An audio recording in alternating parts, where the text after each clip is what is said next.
नमस्कार। मौसम तक चैनल पर एक बार फिर आपका बहुत बहुत अभिनंदन। मैं हूं देवेंद्र त्रिपाठी।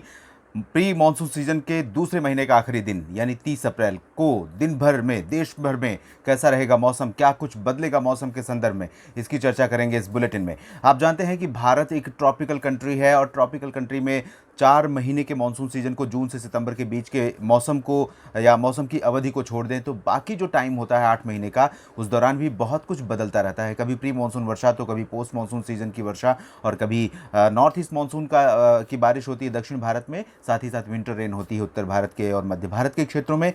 साल 2020 से ही देश के तमाम इलाकों में सभी सीज़न में बारिश की गतिविधियों में बहुत ज़्यादा उतार चढ़ाव देखने को मिल रहा है। हालांकि अगर हम मोटे मोटे तौर पर पैटर्न देखें तो लगभग 10 सालों से भारत की जो जलवायु की प्रकृति है, जलवायु का जो सेट पैटर्न हुआ करता था, उसमें बहुत वेरिएशन देखने को मिल रहा है। और इसकी वजह ग्लोबल वार्मिंग या क्लाइमेट चेंज या दुनिया भर के और भी बहुत सारे जो बदलाव, प्राकृतिक और भौगोलिक बदलाव हैं, उनको भी जिम्मेदार माना जा सकता है।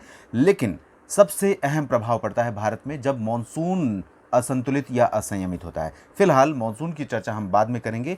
प्री मॉनसून में 30 अप्रैल को देश भर में क्या होगा, आइए जानते हैं। ये जो सैटेलाइट तस्वीरें इस समय आप देख सकते हैं, आज की 29 अप्रैल के शाम के समय की हैं और इस समय देश के लगभग सभी क्षेत्रों पर 80% से ज़्यादा क्षेत्रों पर आप देख सकते हैं बादलों का प्रभाव है। बादल ये कुछ इलाकों में हायर क्लाउड्स हैं और ये ऊंचाई वाले बादल ज़्यादा गतिविधियां नहीं देते, सिर्फ धूप को रोक लेते हैं और उमस बढ़ जाती है। बाकी जो इलाके हैं, कई इलाके ऐसे हैं जहां पर बहुत डेंस क्लाउड बने और गतिविधियां शुरू भी हो गई हैं। राष्ट्रीय राजधानी दिल्ली में भी इस समय शाम के समय थोड़ी सी गर्जना सुनने को मिली कुछ इलाकों में, और बूंदाबांदी भी दर्ज की गई, आंधी भी चली। और इसी तरह से उत्तर भारत के मैदानी इलाकों में भी मौसम बदला। कल उम्मीद है कि कई सारे मौसमी सिस्टम एक साथ सक्रिय होंगे और बारिश की गतिविधियां देखने को मिलेंगी। उत्तर भारत के पहाड़ी इलाकों पर WD रहेगा, मैदानी इलाकों में राजस्थान और आसपास के भागों पर सर्कुलेशन रहेगा। साथ ही साथ एक सर्कुलेशन यहाँ पर आप देख सकते हैं मध्य प्रदेश और महाराष्ट्र के ऊपर, यहाँ से केरल तक एक ट्रफ बनी है। इसके अलावा एक सर्कुलेशन उत्तर प्रदेश और इससे सटे भागों के ऊपर है। बंगाल की खाड़ी,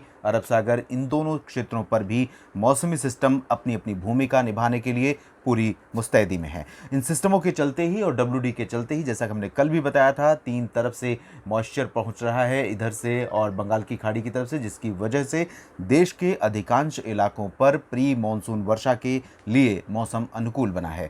उत्तर भारत के पहाड़ी इलाकों में जम्मू कश्मीर से उत्तराखंड तक 30 अप्रैल को कई जगहों पर वर्षा होने की संभावना है। इंटेंसिटी बहुत अधिक नहीं रहेगी, लेकिन काफ़ी ठीक ठाक बारिश यहाँ पर देखने को मिल सकती है। और साथ ही साथ मैदानी इलाकों पर भी कई जगहों पर वर्षा होने के संकेत नज़र आ रहे हैं। मैदानी इलाकों में हम उल्लेख कर सकते हैं पंजाब, हरियाणा, दिल्ली NCR, पश्चिमी उत्तर प्रदेश और राजस्थान के लगभग सभी क्षेत्रों में वर्षा की गतिविधियां देखने को मिल सकती हैं। और इस दौरान जब भी बारिश होगी तो आप जानते हैं बादलों के साथ पहले धूल उड़ाती आंधी आती है, उसके बाद फिर बादलों की गड़गड़ाहट सुनाई देती है, फिर लाइटनिंग स्ट्राइक और उसके बाद बारिश। और ये सारी गतिविधियां दोपहर के बाद होती हैं जब तापमान अपने चरम पर पहुंच चुका होता है। तो ये भी हम नहीं कह सकते कि ये जो बदलाव अगले 4-5 दिनों के दौरान देश के अधिकांश राज्यों और अधिकांश शहरों पर देखने को मिलेगा। इससे गर्मी से बहुत व्यापक राहत मिल जाएगी, ऐसी भी संभावना फिलहाल नज़र नहीं आ रही है। लेकिन राहत अभी की तुलना में ज़रूर रहेगी। जिस तरह से 45 डिग्री तापमान पहुंच गया था मध्य प्रदेश के दतिया और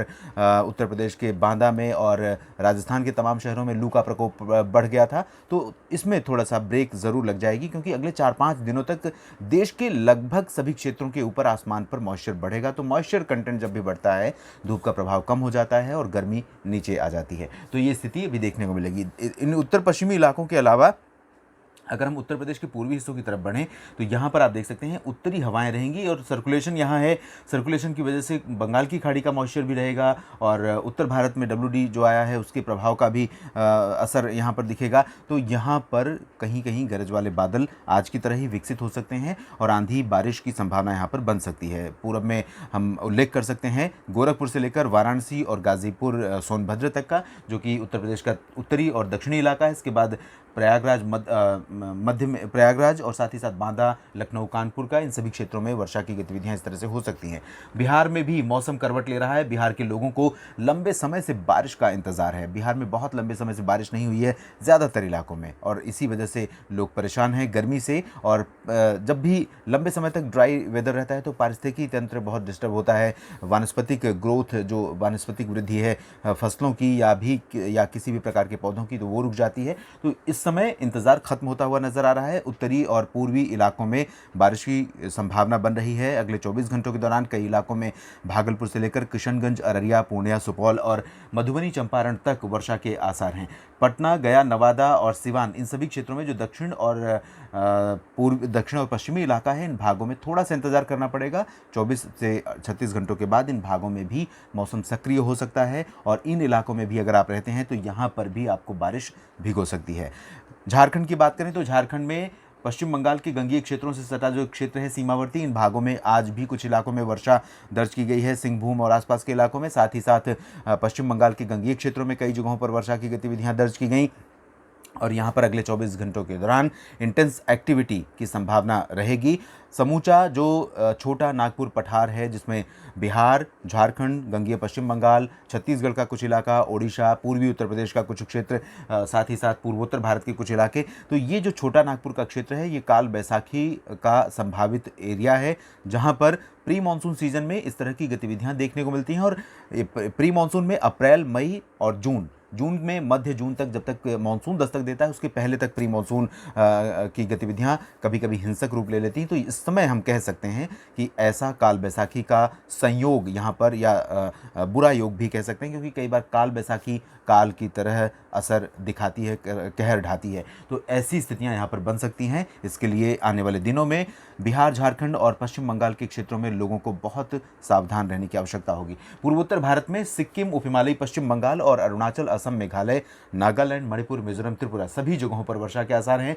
लेकिन जो बांग्लादेश से सटा हुआ रीजन है, यहाँ पर ज़्यादा इंटेंसिटी रहेगी। पूरब की तरफ बढ़ेंगे तो इंटेंसिटी कम हो जाएगी, क्योंकि यहाँ पर मॉइस्चर का फ्लो और यहाँ पर मॉइस्चर का फ्लो, दोनों में अंतर है। आप देख सकते हैं बहुत क्लियर इंटेंस फ्लो यहाँ पर नज़र आ रहा है और ऐसा ही फ्लो यहाँ पर बना रहेगा अगले कुछ दिनों के दौरान।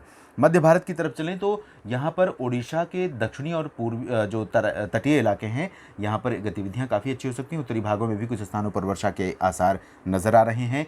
छत्तीसगढ़ के दक्षिणी हिस्सों में कुछ जगहों पर बारिश होने की संभावना है। उत्तरी भागों में अभी कल भी मौसम साफ रहेगा। आज भी छत्तीसगढ़ के दक्षिणी हिस्सों में बारिश दर्ज की गई है, कल भी हो सकती है। उत्तरी भागों में अभी अंबिकापुर और कोरिया तथा आसपास के इलाकों में मौसम साफ रहेगा।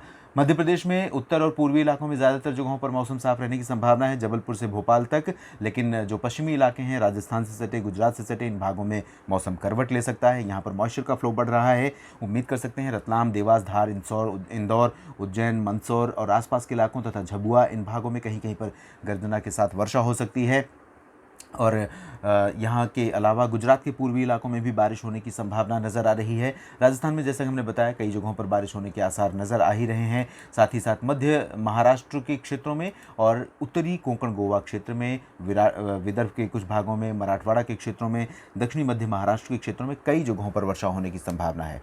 इन भागों में अच्छा स्पेल आ सकता है और कई दिनों तक इस तरह की बारिश रुक रुक कर होने की संभावना है। नंदुरबार से लेकर सांगली, सतारा, पुणे से लेकर सांगली, सतारा तक और आसपास के इलाकों में, बीड़, उस्मानाबाद समेत जो मराठवाड़ा का रीजन है, इन भागों में भी वर्षा की संभावना है। तटीय इलाकों में रायगढ़ से लेकर, सिंधुदुर्ग से लेकर हम पालघर तक की बात अगर करें तो यहाँ पर प्रोबेबिलिटी अपेक्षाकृत अंदरूनी हिस्सों के कम है। लेकिन क्योंकि मॉइस्चर का फ्लो रहेगा, टेम्परेचर यहाँ पर संभावना इसलिए कम है क्योंकि यहाँ पर टेम्परेचर काफ़ी कम रहेगा। तो टेम्परेचर कम होने की वजह से जो एक्टिविटी है, वो जो डीप लैंड एरिया है, अंदरूनी का ज़मीनी इलाका है, जहाँ पर तापमान ज़्यादा रहने की संभावना है, वहाँ पर ज़्यादा संभावना रहेगी बारिश की। और जो तटीय इलाका है जहाँ पर टेम्परेचर कम रहेगा, हवाओं की वजह से यहाँ पर प्रोबेबिलिटी कम हो जाएगी। लेकिन रूल आउट नहीं कर सकते, ठाणे, मुंबई, पालघर, रायगढ़, रत्नागिरी, इन भागों में भी बूंदाबांदी या हल्की वर्षा की संभावना से गोवा में भी बारिश हो सकती है।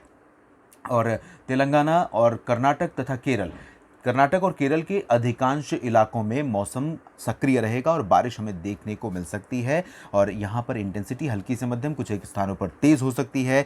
लेकिन तेलंगाना और आंध्र प्रदेश, तमिलनाडु, ये जो पूर्वी रीजन है, साउथ पेनिनसुलर रीजन है, इन भागों में अपेक्षाकृत गतिविधियाँ कम रहेंगी। लेकिन पुदुचेरी, चेन्नई समेत तमिलनाडु के तटीय इलाकों में और रायलसीमा तथा उत्तरी तटीय आंध्र प्रदेश के कुछ इलाकों में वर्षा की संभावना से इनकार हम नहीं कर सकते 30 अप्रैल के लिए।